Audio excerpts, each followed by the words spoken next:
Hi, for those of you that are tuning into the live stream a few minutes early, we're just still doing our setup, so give me a second here. John, did you turn your hearing aid off? I should do that, shouldn't I? Hang on, folks, we're going away, we're coming back. All right. And we are here, either. There? No?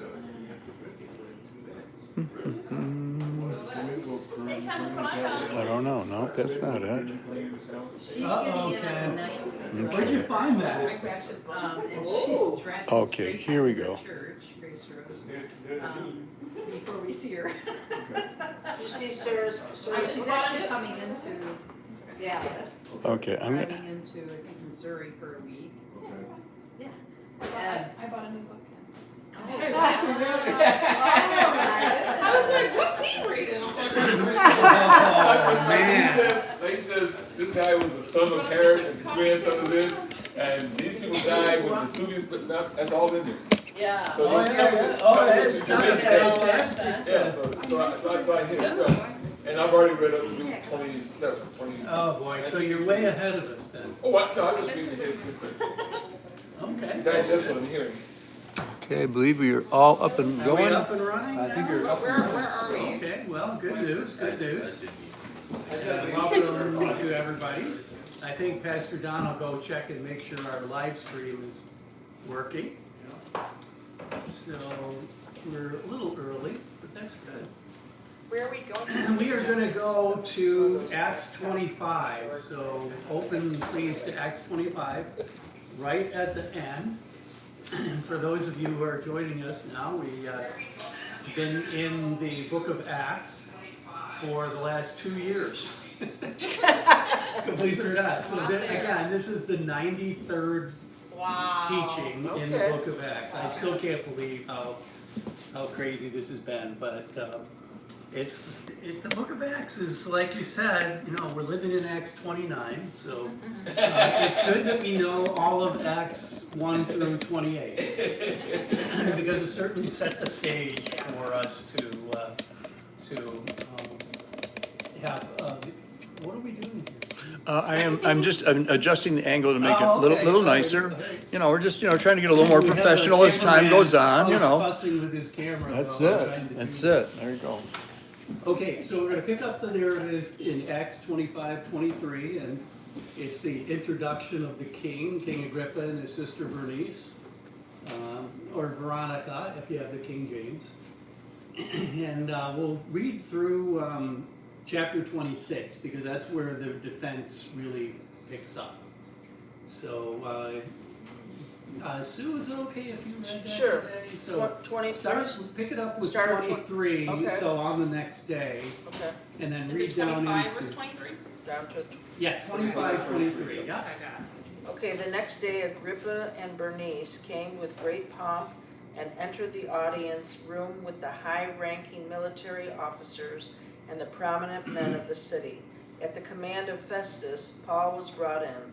Festus said, King Agrippa and all who are present with us, you see this man? The whole Jewish community has petitioned me about him in Jerusalem and here in Caesarea, shouting that he ought not to live any longer.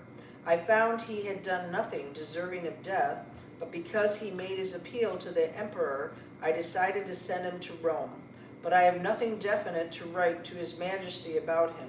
Therefore I have brought him before all of you, and especially before you, King Agrippa, so that as a result of this investigation, I may have something to write. For I think it is unreasonable to send a prisoner on to Rome without specifying the charges against him. Am I done? Or? No, That's keep it. going, 4 more verses. Oh, then Agrippa said to Paul, you have permission to speak for yourself. So Paul motioned with his hand and began his defense. King Agrippa, I consider myself fortunate to stand before you today as I make my defense against all the accusations of the Jews, and especially so because you are well acquainted with all the Jewish customs and controversies. Therefore, I beg you to listen to me patiently. The Jewish people all know the way I have lived ever since I was a child, from the beginning of my life in my own country, and also in Jerusalem. Did I keep going? Yeah. Oh, That how sounds far am I good. reading? Just till verse 5. Oh, one more. They have known me for a long time and can testify, if they are willing, that I conform to the strictest sect of our religion, living as a Pharisee. Yeah, thank you so much. You know, I didn't realize it, but the New York Times paper has a column called The Ethicist. In other words, it's their response to people that write in about ethical situations. And I mean, that to me, it seems really interesting Yeah, right now. yeah. So here's a letter they got from an anonymous reader. I have an 85-year-old neighbor who's a sweet friend and a caring person, but my issue is that she's very religious, and I'm not at all. She prays for me and says it in person and text and emails for even the most minor of situations. She prays for me. And I've told her my view of religion, and she doesn't need to pray for me. But she says she has to, otherwise she's not following the Bible. I'm trying to ignore this, but it's really bugging me that she can't respect my wishes. Here's the response. Dear reader, I'm glad that you're being honest with each other about your differing views. But if you don't think these prayers will do you any good, you presumably also don't think they'll do you any harm. So by contrast, she thinks that you'll be worse off without them. So that praying for you is her duty as your neighbor.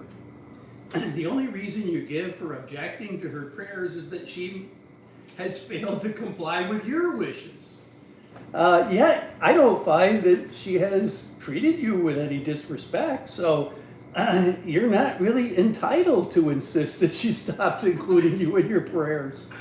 You can barely ask is simply that she refrain from informing you that she's praying for you. Still, instead of requiring that your octogenarian neighbor change her ways, I wonder if maybe you might have some patience Interesting. and change your ways.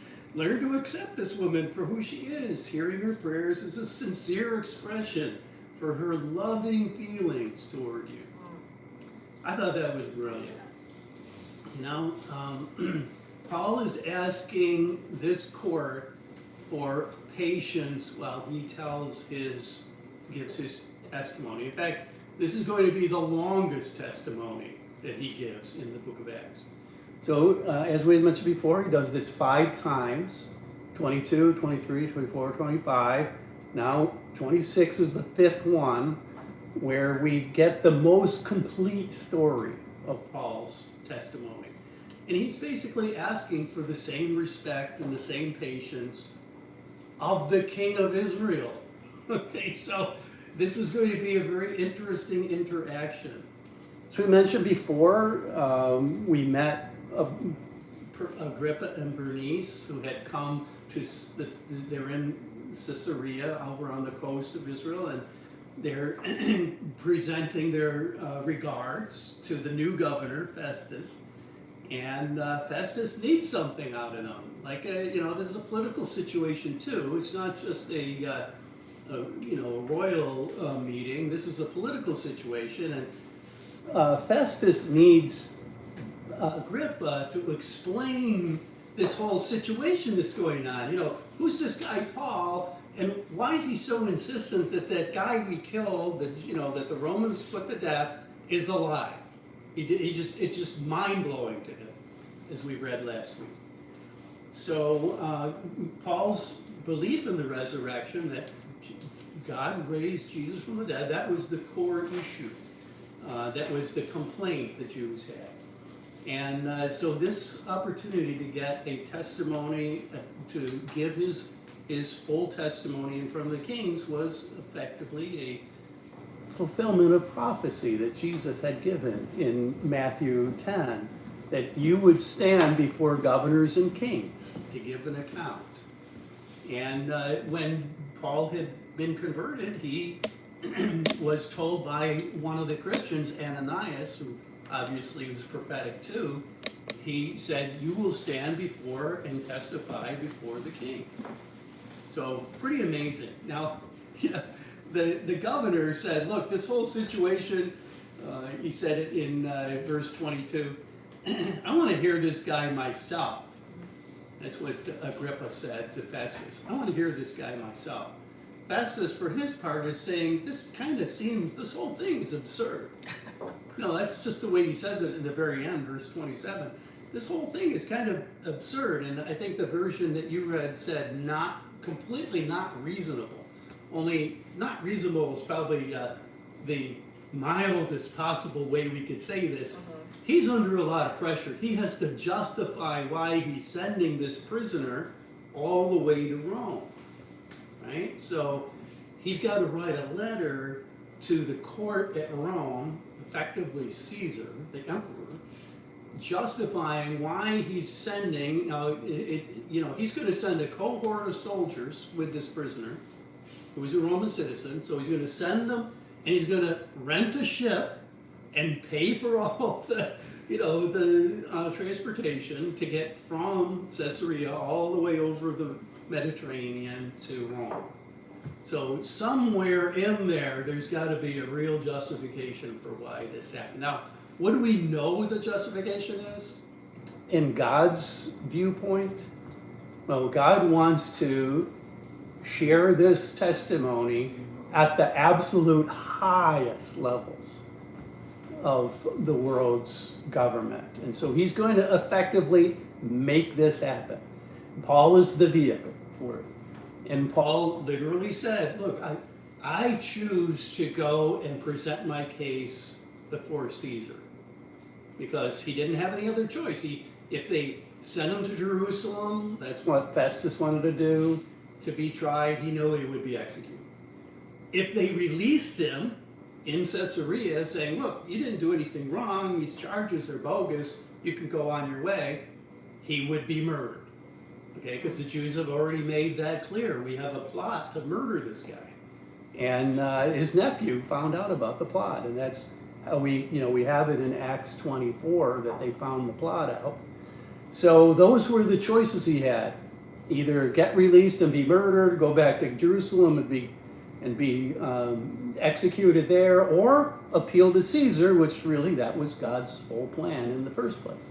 Before we get to that, though, we're going to meet up and have his final defense as recorded in the book of Acts. It is probably one of the greatest speeches that Luke recorded in his writings, this verse, chapter 26. You can read chapter 26 over and over again and continue to get incredible nuggets out of it. It's just so beautiful. It's not necessarily a story. It's got some really beautiful prose, like verse 23, the next day when Agrippa came in together with Bernice, they came in amid great, and the word that New American uses is pomp, but is the word fantasia. So think of fantasia, meaning this amazing apparition coming in its regal elegance, if you will. So that is how royalty rolls, right? So you're seeing those amazing shimmering robes of the royal. Now, it wasn't a couple, it was their brother and sister, Bernice and Agrippa. But as they entered, now this should ring a bell, right? Agrippa I did the same thing when he came in to his audience. And so that happened in Acts 12, and we know how that went down, right? Acts 12, verse 21, Agrippa, on the appointed day, having put on his royal apparel, so there he is, all decked out, took his seat on the rostrum and began delivering an address, and the people started crying out, the voice of a God and not of man. And that didn't go over very well, because he received it. And having received it, immediately the angel of the Lord struck him because he didn't give God the glory. And this was Agrippa's father. So, and it says the word Herod, but that's Agrippa the first, was the king during that interaction. So back in, in Acts 25 here, when they make their big entrance, along with them comes commanders and prominent people. Now, these commanders, you could think of them, that it's the word kiliarchos, and kili means 1,000. So like kilo, 1,000 grams. So kili means arche, general over 1,000. So that's the way they think. So centurion would be, anybody? 100. So these are the centurion bosses. They have 10 group companies underneath, and so that would be like in our parlance, in our military, be the divisional commander would be there. So obviously these are serious types that are in this congregation here. And they come into the auditorium, which is a really interesting word. We're used to the Palladium, which would be where they did their judgments, but that's not where they go. They go to another place, a crotarion, which really means the place to listen to an orator. So think more like a auditorium. So that literally, that's the word they use in the New American, auditorium. So they're not there to pass any judgment, they're there to listen to a guy speak, so an orator. And prominent people came there, and they came to investigate. And basically, when he uses the word investigate and increases, it means they were just gathering evidence to write this letter. That's what Festus was trying to do. Now, when he says, to bring the prisoner, after this investigation, he's gonna, he wants to bring this prisoner out. The word prisoner, desmios, it means Paul was standing there in chains. Okay, so this is Paul standing before the king of Israel in chains. So he'd been a prisoner for 2 years there in Caesarea. So this was serious business for Paul, and he had been chosen by God to bring this message, this final message that he's going to give to the Jews, to the actual king of Israel. Now, setting the stage for this, I was kind of reminded of Romans 12, verse 3. I have to turn to it to remember. Paul's standing there in chains in front of all this pomp and circumstance, the royal robes. He says, "Grace has been given to me, I say to everyone among you, not to think more highly of himself than he ought to think, but to think so as to have sound judgment, as God has allotted each a measure of faith." So in Paul's understanding, he is brought to this humility, this place of debasement, and here's basically a professor in Jewish theology, and he's standing there before the king in chains, and this is what he calls the grace of God, that he should not think more highly of himself, but he stands there in humility to allow God to get the glory for the situation. So he's going to go on to say in Colossians, similar, Colossians 3:12, he's going to say, "Those who have been chosen by God, holy and beloved, put on a heart of compassion, kindness, and humility, and gentleness, and patience, bearing with one another."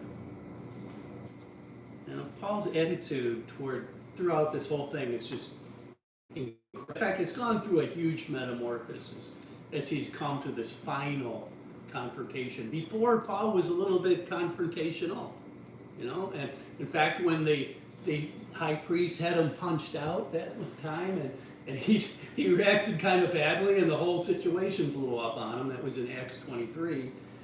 This is much, much different this time, as he stands before the king. To stand before in a situation like this does take a lot of humility, to stand in a court like this. So he's going to start, as he begins his, and they invited him in to speak, he's going to start by addressing the king and say, Agrippa, the king says, "You're permitted to speak." Paul stretches out his hand. That's actually a sign of an orator to begin. This happens quite often as he stretches. You see it in the engraving, you see the orator with his hand out like that. It comes right here from the scriptures. That's exactly what an orator would do. And he says, I'm here to make my defense. The word defense is that apologia, the Greek word for giving an account. So he's there to give the account. Is Agrippa, you said, the king of Israel? He's the king of Israel. Okay. Yeah, he's the king of Israel. He was Agrippa I's son, and he was a Roman and a Jew. So he grew up in the Roman court of Claudius, and they gave him a little tiny spot of land when he was a kid. He was only 17 when that Acts 12 thing happened. So he couldn't take over as king then. And Agrippa I had the whole thing, and they couldn't, so they finally gave him a little kingdom, and then it sort of grew to this point, and by this point it was almost the size of what his father had. So he says this about his appearance here with Agrippa I. He says, in regards to these things that I'm accused by the Jews, I consider myself fortunate, King Agrippa, that I can make my defense to you. So he says he's fortunate. Fortunate, Makarios, that is I think it's a bad translation. That's the same word used in Matthew 5, verse 1. Blessed are the poor in spirit. Paul's saying of himself, Makarios means he's incredibly blessed to be the one chosen by God to fulfill the prophecy Jesus had given in Matthew 12. And so that's the way he's viewing it. He's saying he's happy to be able to do this in his own response to this. Now, keep in mind, he's just been in jail for 2 years, right? Yet the Spirit of God in him, helping him know, look, this is your chance. You're going to get a chance in regards of these things that I'm accused, King. I get my chance to make my defense to you because you're the expert, which is the exact thing you would want to have happen if you were a professor of Jewish theology. And suddenly you've come to a discovery. Jesus is the Messiah. This would be a gift from God to be able to explain it to the King of Israel, who's also an expert in Jewish theology. So that's the way Paul's viewing this. And he begs him one last thing. He says, please, whatever you do, I beg you to listen to me patiently. I was convicted by that. When we witness to people and share our testimony, that's one of the things we ought to be praying for, right? You know how hard it is to get any message across to anybody anymore? If you can't do it in 30 seconds, Right. Their attention is Right. just gone. And here, he's going to spend over an hour explaining this difficult theological problem to King Agrippa. And so, he's saying, look, I need you to be patient about this. It's common for people, orators especially, to sort of, I don't want to, remember the lawyer that got up and tried to accuse him? The Jews brought the lawyer. I think that was Acts 24, remember that? Yeah. Acts 24, and they brought the lawyer. I can't remember the lawyer's name. Tertullius? What was his name? Tertullius. Was it Tertullius? Yeah, that's it. Tertullus. Yeah, Tertullus. And he began accusing him, but he said, he flatters the governor, first of all, and he says to Felix, you most excellent Felix, we're so thankful for this opportunity to do this. So certainly that is the way you would address someone of such high status. And so Paul is fitting right in with that as an orator, but he's coming at it in a different way. So how is he coming at it? He's asking for something that nobody really has. What is he asking for? Again, patience. time. He's asking for the time of the king. How's he going to get this? Well, where does patience come from anyway, right? Okay, isn't it love, joy, peace, patience, number 4 of the gift of the Holy Spirit. So he's asking for the Holy Spirit to fall on this place so that he'll have the opportunity to do this miraculous gift, blessing, if you will, from God to give his testimony to the King of Israel. Pretty amazing. And the thing I was convicted of is, man, I got to pray for people that I'm witnessing, that they would have the patience to listen to this. You know, half the time I think, you know, if I can't say it in 3 minutes, it's you know, it's never going to get through. Well, that's true. Maybe we need to pray for patience. Have you ever met anybody named Patience?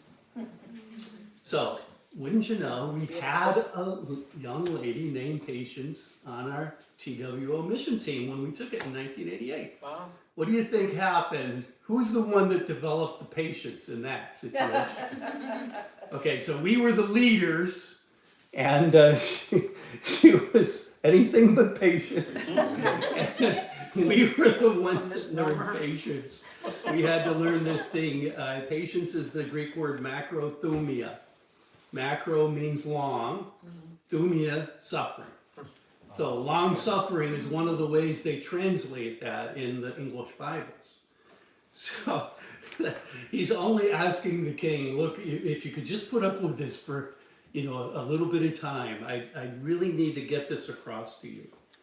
So it is a gift of the Holy Spirit. He's asking for the Holy Spirit to come upon this guy, to allow him to bring this testimony. So we get to 26, for chapter 26 now, and Paul gets to start his defense, his apologia.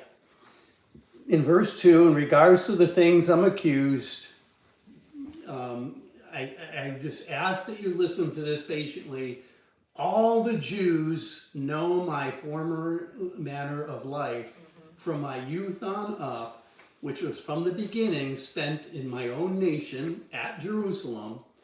Since they've known about me for a long time, if they were at least willing to testify that I lived as a Pharisee. Now that's the strictest sect in our religion. There's very little that they could accuse Paul of in the regards to his background, his youth, and his upbringing. So he said, testimony, phase 1, if giving your testimony, is telling someone who you were. And so that's what he's doing right here. It's just phase 1. As we looked at his giving his testimonies these 5 times, we looked at the various steps, the 4 steps that he uses. And here's step 1, who he was. And again, there's more interesting information. We find out Paul actually moved with his family from Tarsus to Jerusalem when he was a youth. And the word for youth, natotes, it means he was preschool. So he was young when he made that move. And, you know, we did know that his family lived in Jerusalem and his sister lived in Jerusalem. We found that out when he, you know, his nephew found out about that plot. And he says, look, I'm a Jew. And he says, that's the Greek word ethnos. I'm as Jewish as they come. Okay? I was raised in the capital. And, you know, the strictest, akribo, it means the most exacting. So these were the guys that would, you know, they would get their grain and they would put 9 grain, you know, for them and then 1 grain for the Lord. Yeah. I know, and they would do this. It was so, that's how you think of exacting, you know. Yeah. So if he has peppercorns, you know, 9 peppercorns for me, 1 for God, you know. And it's so exacting. And he points out to Agrippa, look, the high priests know this. Yeah. I was in the Sanhedrin. The high priests know this. So what is the problem? Well, Agrippa appointed the high priest. He knows the high priest. That was his job. The Romans had him there to appoint the high priest. And he put not a Pharisee in there, he put a Sadducee in the high priest. So this makes a huge difference when it comes to the Jewish theology that he's trying to explain to Agrippa. Who put a Sadducee? So Agrippa was appointing the high priest. Got it. And so he appointed a Sadducee in charge. And what do we know about the Sadducees? They don't believe in the resurrection. The big problem. So Paul is going to make hay out of that. Okay, that is going to be his main problem with the Jews. They don't believe it. Now, what's the problem with this? They have like no excuse. I mean, this happened in the Old Testament all the time, right? And so they have no excuse to not understand that God was going to raise the Messiah from the dead. They have no excuse because it's in the Old Testament. Now, how did Paul feel about the fact that he had completely been, basically his old past has now been completely wiped out? Everything he'd achieved, his professorhood or whatever position he had in the Sanhedrin, it's all gone. How did he handle that? Well, we do know, Philippians 3, we know exactly how he handled it. Philippians 3, verse 7, this is how he feels about that past.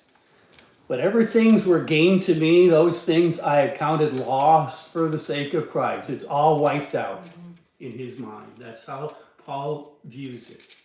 In fact, more than that, I count them lost in view of the surpassing knowledge of Christ, that I suffered loss of all things, and I count that they're just rubbish to me now. That's how he's done it. That's how he's understood it now. To him, he's overcome it by effectively moving past all of that into his new role, the new calling he has as an apostle in the church.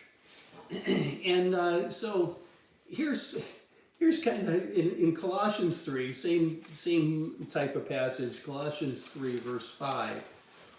I consider the members of your earthly body as dead to immorality, impurity, passion, evil desire, greed, idolatry.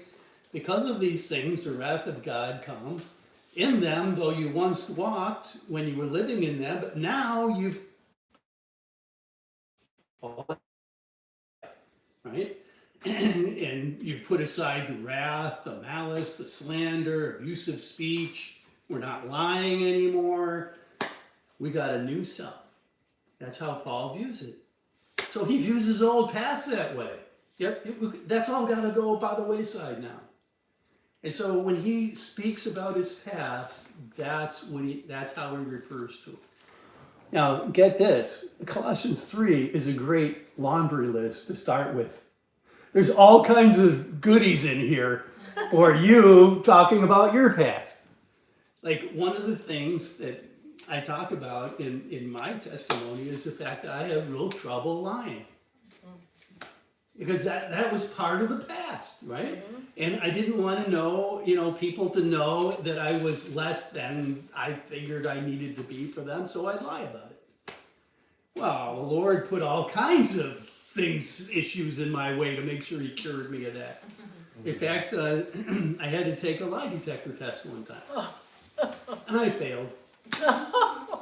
Right? The lie detector test. You can't pass a lie detector test if you've got this in your background. I went home and I repented. I said, Lord, you got to help me with this. And, I finally did pass the lie detector test. But that was like kind of the last straw, for that, to get that, to wipe that out. But again, this is an unbelievable list of the kinds of stuff like, did you struggle with anger?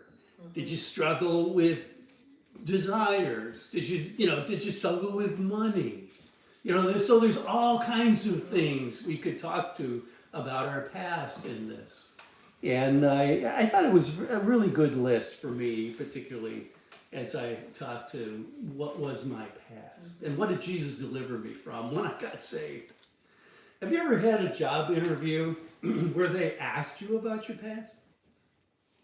Have you ever done, has that ever happened where you had a job interview? And, you know, I've seen them so much as they'd actually say, really, who are you? And you have to come up with an answer like that? And so guess who they asked that to? They in fact, they just, last night, they just named the new astronaut corps for NASA. I saw that. Just last night, I saw and that. that's one of the questions they ask them, and they video it. Wow. And so I thought, man, I gotta watch those videos. Yeah. So I watched one of them, and her name is Jasmine McDolly, Okay. and her answer was, well, you know, I'm a wife, you know, I've got a wonderful family. Oh, I'm a Marine. She's a Marine pilot, helicopter pilot, and now, you know, I'm an astronaut. And so she didn't really get into the kind of things I really wanted to hear, like the meat and potatoes of who she You're like, really oh, is. tell me more. Yeah, so yeah, exactly. That's kind of fun. I said, man, I want to hear more about this. These are some of the most interesting people I've ever met, some of these astronauts. And so I kind of want to hear more about their background.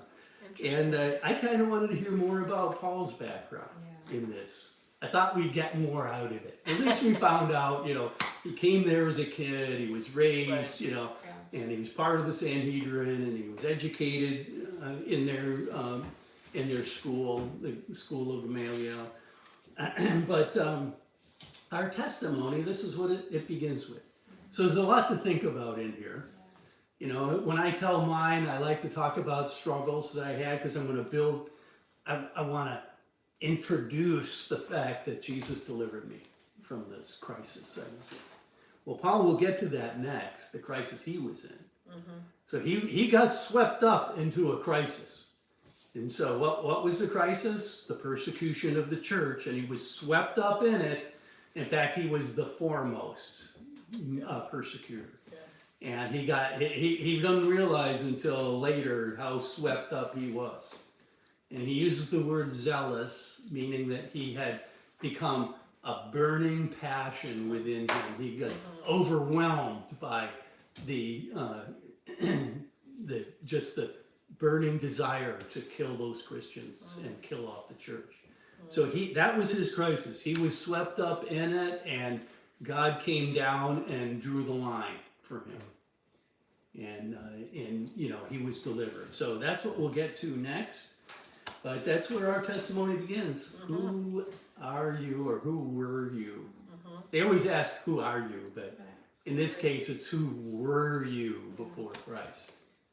And so that's how Paul starts. Now we're going to go on from there and talk about the fact that he's trying to get this thing across to Agrippa, that, you know, the Jews are denying the resurrection. Yeah, it's all in the Old Testament. That's what God does do. Verse 5 of 26. So we're going to stop at verse 5. And verse 6, he'll begin on standing trial for the promise made by God, our fathers, the promise to the 12 tribes to attain as they earnestly serve God day and night. I'm accused by the Jews, but why is it considered incredible that God would raise the dead? He just didn't understand it. Because it's all through the Old Testament. How could you miss this? Is how he's going to say it. And that's what he's going to try to get across to Agrippa. And that's what's almost going to lead him to Jesus. It's going to be very close at the end of this because of the amazing discussion he's having here. So we'll pick up on that next week as we continue on this. And we'll pick up on number 2, the testimony number 2, which is the crisis we got ourselves into. And the fact that in this crisis, there was only one way to get out of it, and that was to meet Jesus. So we'll pick up on there next week as we continue this in Acts 26. So the good news is, there's only 27 and 28. Wow. I know. We've been doing this for 2 years, and there's only 2 chapters left. That's Yes, it. sir. Where is? So that's a live streaming on YouTube, on the church YouTube channel.